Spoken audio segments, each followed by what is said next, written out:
she took my answer as, not all that big of an issue. But you say you got KBP? Yeah. Right. So take it to the illogical extremes. She went down by, two 15% rules. Yeah. You take it down to the minimal. Go as low as you can and see if you can demonstrate, loss of contrast. Whoever's got mass can go in the opposite direction, or go in the same direction a bit. Take KVP as low as you can, as high as you can. If you got mass, take the mass as low and high as you can. Don't blow it too, Let's stay below 120 kVp or 120 kVp or below. And mass, don't use 1,500 mass to try to make a case. If you get up to 500 mass and you can't really see anything, I think you've made your case. But with mass, the odd thing about what we have to teach and what you might see is you might actually see a change in contrast because of either too much or inadequate mass before you see it with a change in KVP. Because if you flood your image receptor so much, the principles of computers still applies here. So garbage in equals garbage out, right? So if you flood your image receptor to the point that it can't make sense of what you did, you give it too much information, you may lose contrast. Same thing if you reduce your mass to a point where it can't make sense of what you did, you might lose contrast there too. So what you might see is rather than, this is great, this just blinked. Oh, it did. All right, so what you might see rather than a KVP affecting your contrast, you may see mass affecting your contrast first, which totally throws everything that we teach upside down, right? Okay, so I've blathered on for really longer than what I intended to. We still have a video to watch today. So what I'm going to do is we're going to lecture for a little more than 30 minutes, and then we'll plug the video in, and I'll pick up the lecture in my office. Offhand, do y'all remember when it is? We've got a test. We got a test. Not next week, but the one after that. Oh, really? Yeah, that might not happen. We might have to push that back. We'll see. But anyway, I'll do some recording in my office. I'll post it so that we don't fall too far behind. Okay.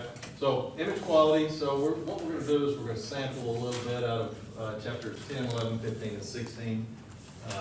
And we're going to go through visibility and geometric factors, image quality, and image quality in a digital world. So here we go. So image quality, when we're talking about image quality, we're talking about the entire image, and it's not just contrast or density, but it's the fidelity with which you've recorded the anatomy of interest or the object of interest. So let's see if I can kill those lights that are directly on the screen. Speaking of stupidity, how dumb was that? Let's shine a light directly on what it is that we're going to shine a light on so that the students can see.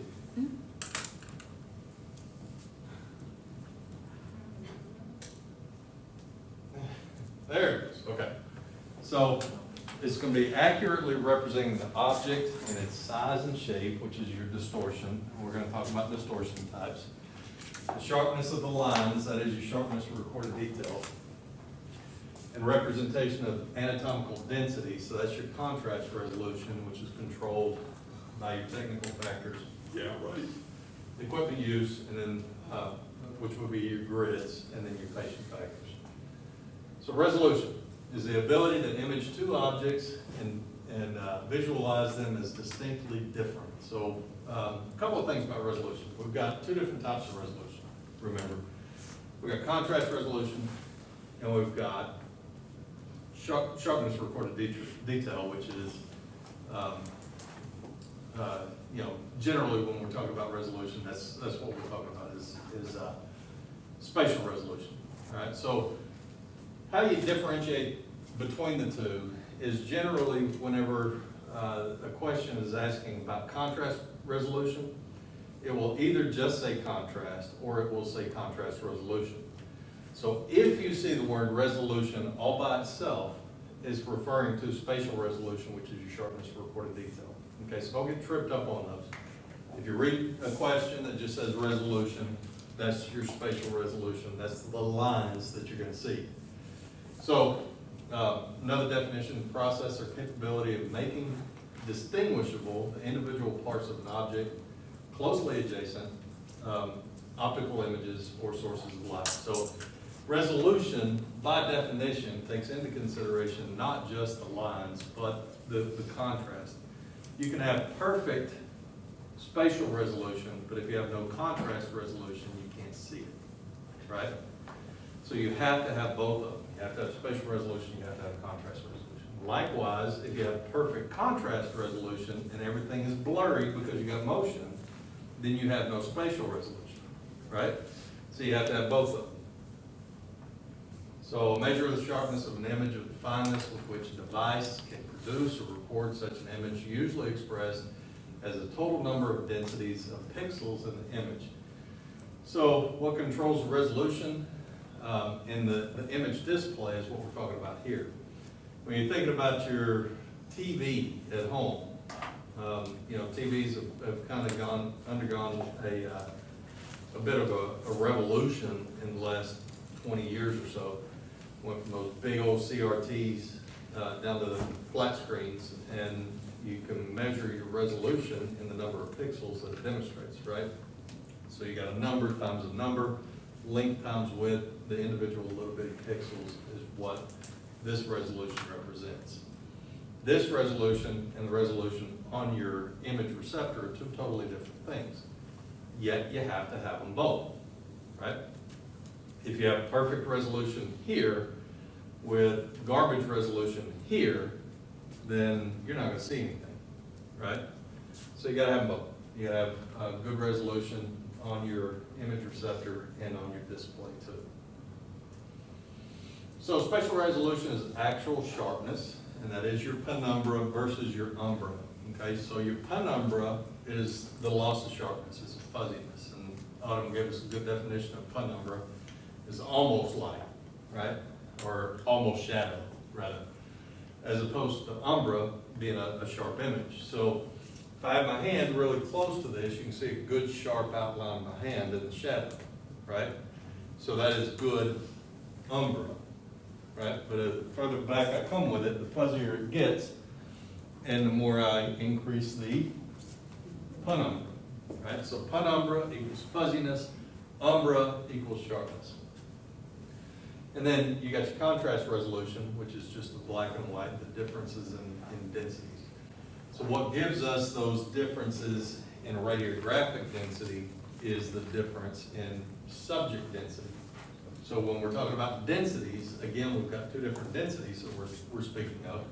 If we're talking about radiographic density, we're talking about the image that you're seeing on your image display. We're talking about subject density is the difference between the tissue types. The kidneys versus the psoas muscles versus the spine and the ribs, right? So subject density gives us our contrast density, or subject contrast gives us our radiographic contrast, and also density as well. Because contrast is just difference in densities. Contrast means difference. Okay, so again, whenever we're just saying resolution, we're back up to spatial resolution, not contrast resolution. If I'm asking for contrast resolution, it will say contrast resolution, and that is just contrast. So spatial resolution is your actual sharpness for recorded detail, is your resolution, and is controlled by your geometric factors, lines, planes, angles, things like that. Okay, so your SID, your OID, your angulation, and also, certainly your image receptor and image display as well, all go into your geometric factor. So it's the actual lines and the absence of noise. Well, okay, so I just kind of threw you a bit of a curve there. What is noise? Scatter radiation is one type of noise. What's the other type of noise? Quantum model, right. So you gotta have adequate technique to not demonstrate your quantum model, not to introduce motion, because those are things that are gonna destroy your spatial resolution and your actual lines. So contrast resolution, the things you gotta listen for or watch for in your questions are difference. Difference is always contrast resolution. Difference in densities is contrast resolution. Ability to see two densities as distinct and different from each other, contrast resolution. Okay, when we're talking about spatial resolution, we're talking about lines measured in line pair per millimeter. Looking for the border of structures, absence of blur, absence of penumbra, presence of umbra. That's all your spatial resolution. Other stuff is your contrast resolution. So spatial resolution looks like that, or how we measure spatial resolution. This is what we call a line pair per millimeter test tool. And it's a tool that we use for measuring, in a lot of cases, focal spot size or spatial resolution of our image receptor. If you've got resolution, then we've got some of these up in our office, or up in the classroom upstairs. So the spatial resolution, the higher spatial resolution you have, the more of these lines you can see and separate from each other, okay? So again, they're the lines, but what we would do is we would measure down and see how close these are, and the closer they come together, the higher the number measured in line pairs, 2 lines, per millimeter, the better your resolution. All right, so if all we could see with these 2 lines, our spatial resolution would be awful. If we can see the difference between the lines down here, then we've got good spatial resolution. All right, so later in the semester, we're going to talk about different tools to measure spatial resolution. That's just one of them. It's a line pair per millimeter test tool. The most accurate, historically, has been what they call a star test pattern. The star test pattern has lines like this, but they converge kind of towards the middle, so they get skinnier and skinnier the closer they get to the middle. And you can actually measure with that, and there's a multiplication factor that goes into it that tells you exactly what your line pair per millimeter test tool is, or line pairs per millimeter are, and the size of your actual focal spot. Okay, so very useful tool is the line pair per millimeter test tool, and especially the star test pattern. So the ability of the spatial resolution is the ability to not only resolve, and that is to record your line pairs per millimeter, but also to display it as well. So it's resolve and render. It's record and to show you. It's not just enough to record it, but it's also got to demonstrate it and display it. So, if your monitor doesn't work and you make a chest x-ray, your resolution here is garbage. Your resolution on the image receptor may be good, right? But does it do you any good in trying to determine whether or not you get a good image if your monitor doesn't work? The answer is no, right? You can't see it. You got no resolution, 0 resolution. So one difficulty that we run into in a hospital is that we're looking at an image on our monitor, and we're not trying to make a diagnosis. We're just trying to determine whether or not we've got a good image, right? Is it a good image to send to the radiologist? Problem is, we're making that determination based on what we're seeing on a low resolution monitor, and he's going to be reading on a high resolution monitor. Have you ever seen anybody adjust the contrast density, save, then send that image to the radiologist? Yeah, you should never do that. Because what you're going to see on your monitor and what the radiologist is going to see on his monitor are 2 totally different things. If you ever get into a situation where you feel like you need to adjust the contrast to see what it is that you're trying to see, then you need to do one of 2 things. Either see what you need to see, and then revert back to the original image, or save a copy and send both of those to the radiologist. Because if you manipulate the image and then send that image, you very well could edit off some information that the radiologist could otherwise see. You're not seeing the same image that he's gonna see. So what shows up on your monitor as garbage may look perfect on his monitor. What you process, post-process on your monitor to look good may look like garbage on his. So you very well may cause him to miss a diagnosis because you manipulated the image. So always send him the original image. Even if you process and save and send both of them, he needs to see the original image and he can make the adjustments there. So spatial resolution, the ability to resolve and render, the ability to not only record but to display to you, and that's what you need to display to the radiologist. All right, so even though y'all aren't really dealing with CR plates, or still CR plates, and I expect in a few years that these things are gonna come off the registry and not be testable anymore either. The reason I say that is because Medicare doesn't want to give reimbursement to hospitals that still use CR. So naturally, that's just a, kind of a bullying tactic to get everybody to switch over to DR systems. Which they should, but it's extremely expensive, so some of your smaller rural hospitals, it's difficult to make that transition. So, since they're still out there, and we got to teach you for the registry what it is that you need to know to pass the registry. We got to go over CR plates, even though you don't use them.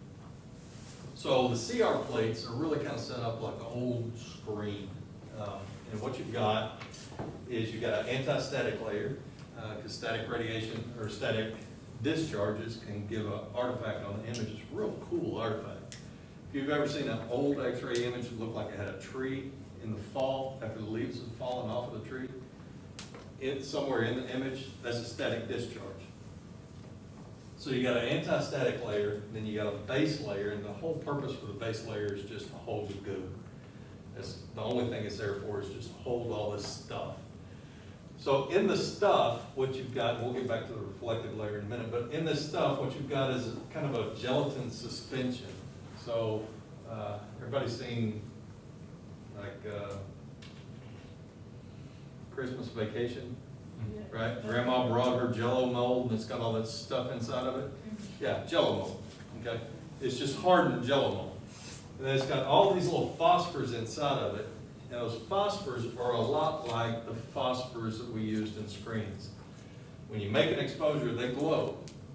If you were to take a CR imaging plate out of a cassette and make an exposure on it, you would see it glow right away. The difference between the screens and these is that these kind of have a memory. So you make an exposure on these and they glow a little bit. Screens grow very bright, but these glow a little bit, but they hold on to some of that energy. So that whenever you come back and you run a laser across them, they release that energy, and we can detect how much light comes off of those. The energy is released in the form of light. We can see how much energy comes off of those. We feed it in the computer and it processes it and gives us an image. So the purpose for the reflective layer is to redirect that light. So when we make an X-ray, X-rays come off of the target isotropically. Remember that? That means equal intensity in all different directions.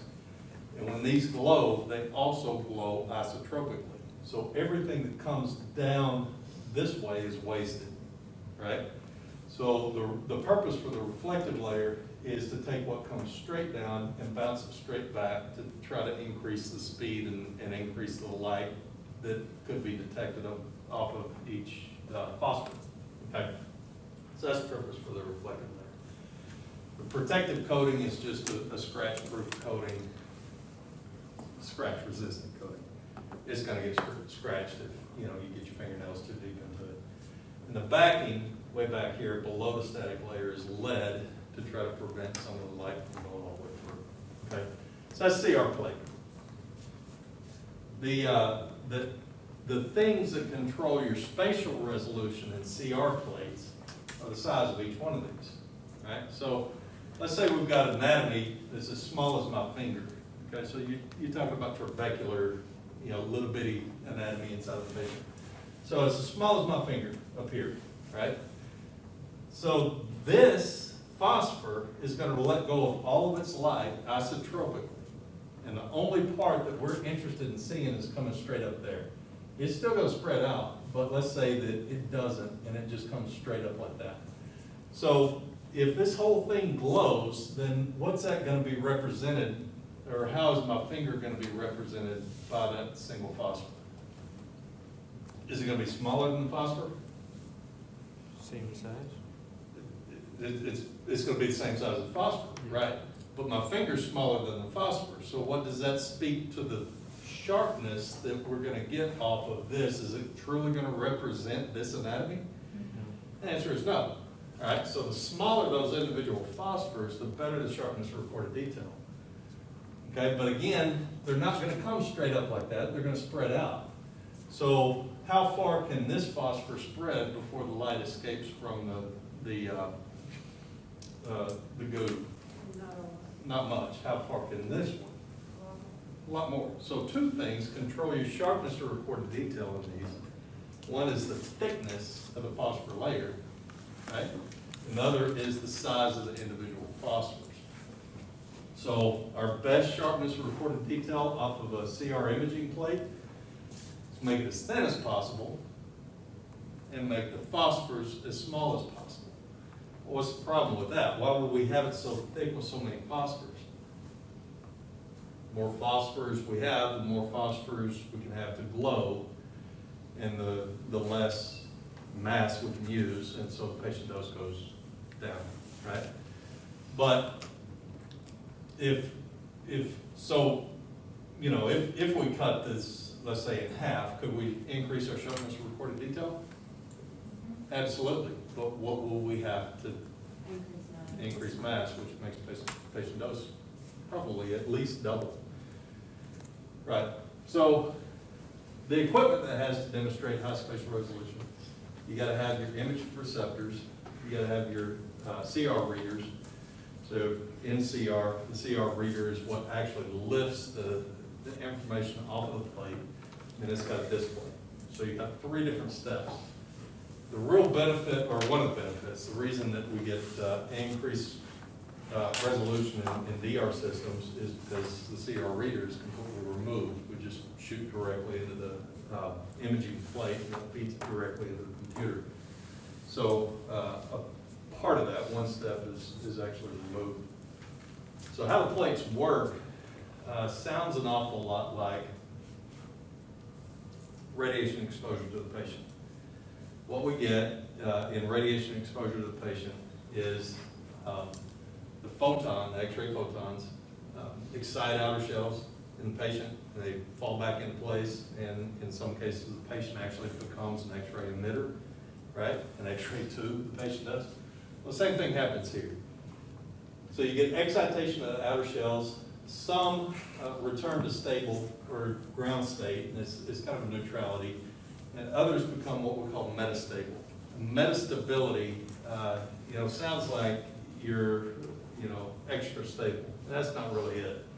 It's like it's stable, but it's not entirely stable.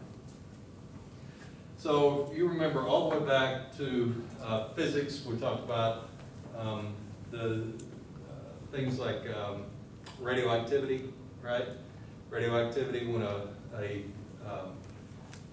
atomic nucleus gets too heavy because of too many neutrons, it undergoes radioactivity and it breaks apart and it reduces itself back down to a stable state. That's not metastability, all right? Metastability would be more like, let's say you've got static electricity, right? So what you've got in static electricity is creation of ions. You take one electron off of one atom and put it onto another. Is that a stable state for both of those atoms? Is it gonna deteriorate? No, it's not gonna deteriorate, but is that the happiest form both of those atoms are gonna be in? No, they both want to be neutral, right? So that's your metastability. It's stable, your plate's not gonna explode on you, but it's not at its most stable state. So it's got stored energy in it. So the more exposure you make, be it through KVP or mass, the more storage you're gonna have. All right, so you get exposure of all these phosphors, and you get excitation of those outer shell electrons. And these phosphors are gonna absorb and hold on to some of that energy. It's not holding on to the radiation, but it's gonna hold on to some of the energy because of the interaction. Okay, big difference between those two. They're not radioactive or anything. They're just holding on to some of the energy. Kind of like a watch dial. You know, you expose a watch dial to the light, and then you turn off the lights and it glows. Kind of the same thing. It's holding on to some of that energy, and it wants to release it. And in fact, it will be releasing it slowly over time, regardless of whether or not you put it into the reader. So it doesn't matter if it's KVP or mass, the more you use, the more you'll get in your storage. So back to this, smaller phosphors, better resolution, thinner phosphor layer, better resolution. And the reflective layer redirects the light back towards the reader. Unfortunately, it also, you know, is isotropic and can lead to a loss of sharpness recorded detail. The purpose for the reflective layer is to cut the patient dose back a little bit more. In absence of the reflective layer, the patient dose goes up. Okay, so it's just radiation protection for the patient. All right, so in the imaging plates, when we're talking about our sharpness for recorded detail, we're talking about the size of the phosphors, okay? So in our screens and our films, our imaging is very similar to what we get in the imaging plates, okay? So what we could image in screens and films with very fast screens are as low as 7 line pairs per millimeter. With fine detail screens, what we'll get down to is 15 line pairs per millimeter. And with direct exposure, just direct exposure on films, we could get as low as 50 line pairs per millimeter. So the takeaway from this is that what we have with direct exposure, what does it sound like? DR? Direct exposure is direct exposure on films. Now we use it in DR as direct exposure or direct capture. So direct exposure on films didn't have any screens. It was just direct exposure on the film. So we had direct exposure, and then we went to fine detail, which had a little bit of crystals, a little bitty phosphors in the screens. And then very fast had big phosphors that glowed really, really bright when we made an exposure on them. So remove those steps and make the phosphors as small as possible, and you can increase your sharpness of recorded detail. So the more steps you put in the process of processing the image, the more likely you're going to have something go wrong and lose your sharpness of recorded detail. So it looks like that with, again, a very fast screen. What we would have, just like in a thick phosphor layer, we'd have a lot of spread of light, so we would lose sharpness of recorded detail the thinner that phosphor layer got. The thinner that phosphor layer got, the more sharpness of recorded detail we got. So, loss of sharpness of recorded detail, big light area. The smaller the lines, you know, essentially the better the sharpness of recorded detail we would receive. Less blurry. Check our time. Okay, we've got a few minutes. So, IP reader as imaging plate. So again, we're still on CR. So what we get with the imaging plate is we'll make the exposure on the imaging plate. Those outer shell electrons are elevated to an excited state. They fall back in, so we don't have static going on there. We don't have ions, but we do have stored energy. So the process of lifting that stored energy off the plate and processing it into an image that's on display, we have to send it through a laser scanner.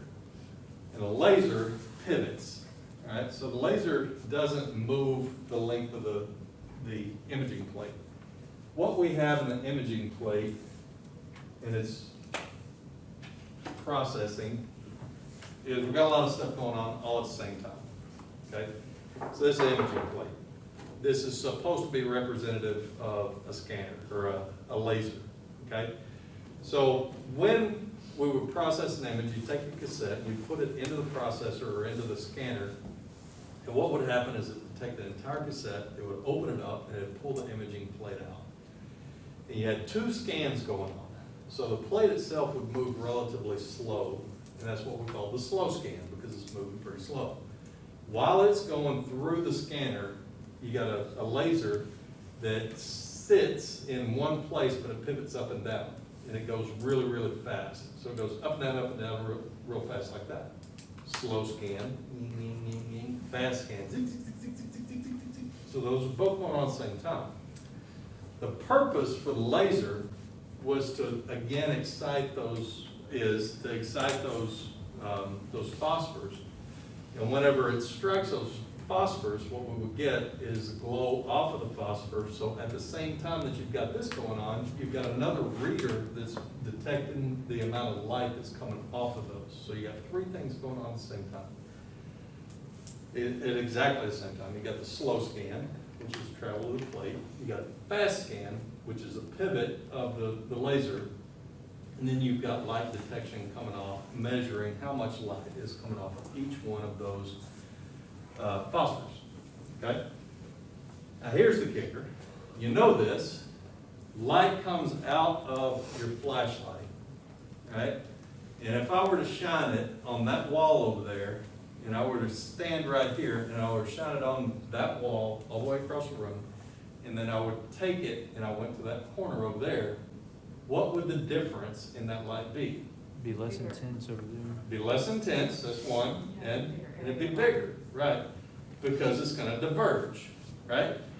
So the same thing is gonna happen with that laser as it's pivoting up and down. So if it stays in one place and the highest it goes is here, and it goes to the bottom of the image receptor and back up, then it's gonna be one size at the top of the image receptor and a totally different size at the bottom of the image receptor and a different intensity, right? So if it's a different size, what it's gonna do, all the way back up here, if it's a different size here, and let's say it's only as big as this pin here, then it's gonna stimulate all those, and we're gonna have nice sharpness or recorded detail at this end of the image receptor, right? But whenever it pivots down there, what's the light that's coming off of that gonna look like? It's going to broaden out, right? So the broader it gets, the more of these it's gonna stimulate at the same time. And if we're detecting the light that's coming off of that, and it can't differentiate between all of those phosphors if they're all coming off with the same, not really the same intensity, but it's trying to read all of this group as opposed to this small little bitty group right here. All of this group is shining at the same time. What's gonna be our sharpness of recorded detail if all of these are shining at the same time? Lower. Not so good. So we're gonna have good sharpness of recorded detail at one end of the image receptor. Other end of the image receptor is not gonna be very good. At the same time, the amount of energy that's gonna be released from each one of these phosphors is going to be dependent on the intensity of the laser. So now your point comes in. Good intensity here, so our density, our relative density, the amount of light that comes off of this and is detected by the laser is going to be really, really good. It's going to be a lot of light. So our image on this end of the image receptor is going to be pretty dark. What's it going to look like over here in comparison? Lighter, right. So what we have to have is something to make it consistent between both ends. And what we have to have in that are what we call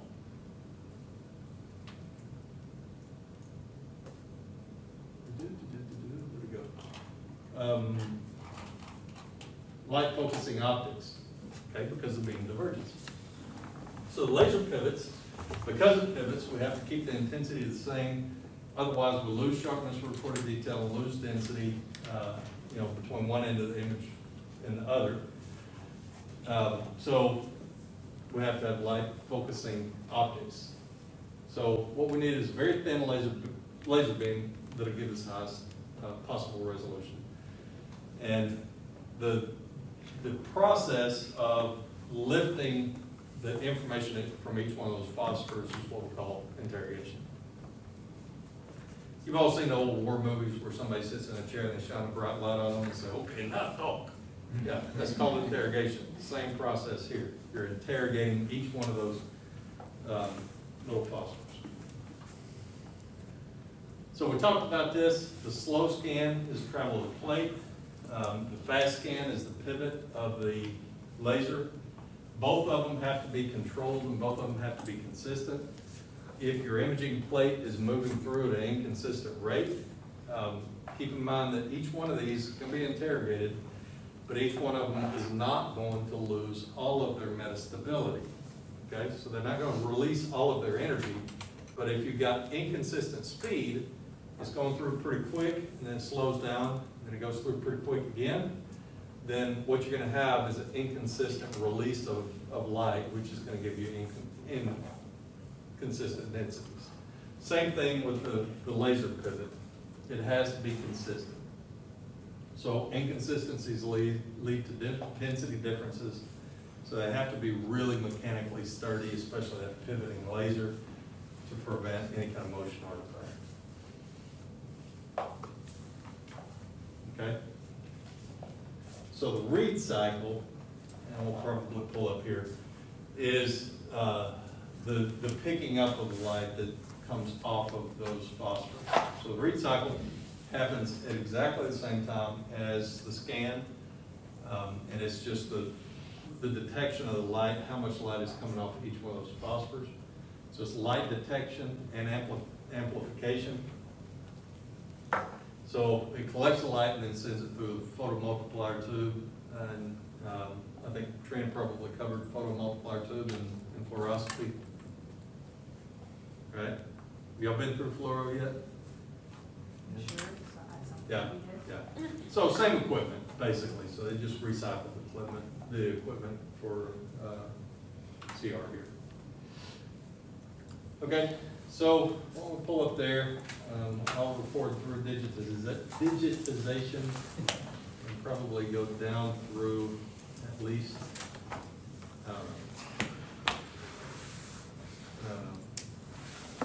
we'll see how good I'm feeling about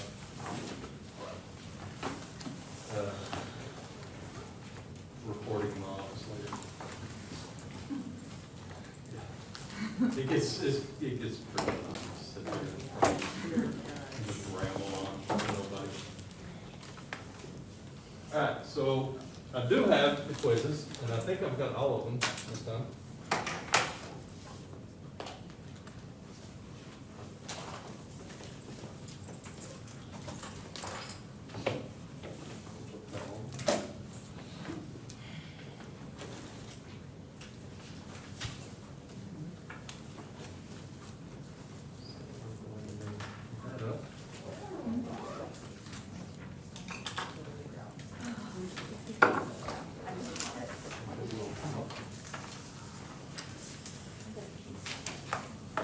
Pearl.